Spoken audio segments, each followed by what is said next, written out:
COVID-19 পরবর্তী সময়ে নতুন করে আবার একই ধরনের পুনর্বাবির্ভাব হয় এমন রোগ আসার সম্ভাবনা দুনিয়াতে আছে। তাই জন্য বাংলাদেশও অন্যান্য দেশের সাথে তাল মিলিয়ে বিভিন্ন পদক্ষেপ নিচ্ছে।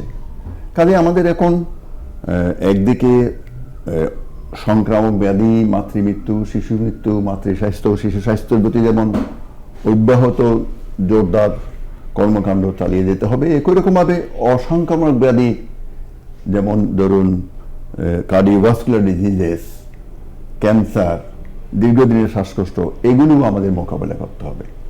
কিন্তু উন্নত বিশ্বের সাথে আমাদের দেশের স্বাস্থ্য ব্যবস্থার যেটা তুলনামূলক পার্থক্য হচ্ছে, উন্নত বিশ্বে একটা স্বাস্থ্য ব্যবস্থা আছে যেখানে মানুষজনকে নিজেকে পকেট থেকে পয়সা বের করে চিকিৎসা নিতে হয় না, যেটাকে বলা হয় আউট অফ পকেট এক্সপেন্ডিচার। যেহেতু এখানে ইন্স্যুরেন্স সিস্টেম আছে, যার যত আয় ও তত কন্ট্রিবিউট করবে, যার আয় কম উনি কম কন্ট্রিবিউট করবেন। কিন্তু আমাদের দেশে এখনো যে প্রাথমিক স্বাস্থ্য ব্যবস্থা বা অত্যাবশ্যকীয় স্বাস্থ্য ব্যবস্থা, যেটা ইউনিভার্সাল হেলথ কভারেজ বলে, ইউনিভার্সাল হেলথ কভারেজ ব্যবস্থা এখনো আমাদের জোরদার নাই।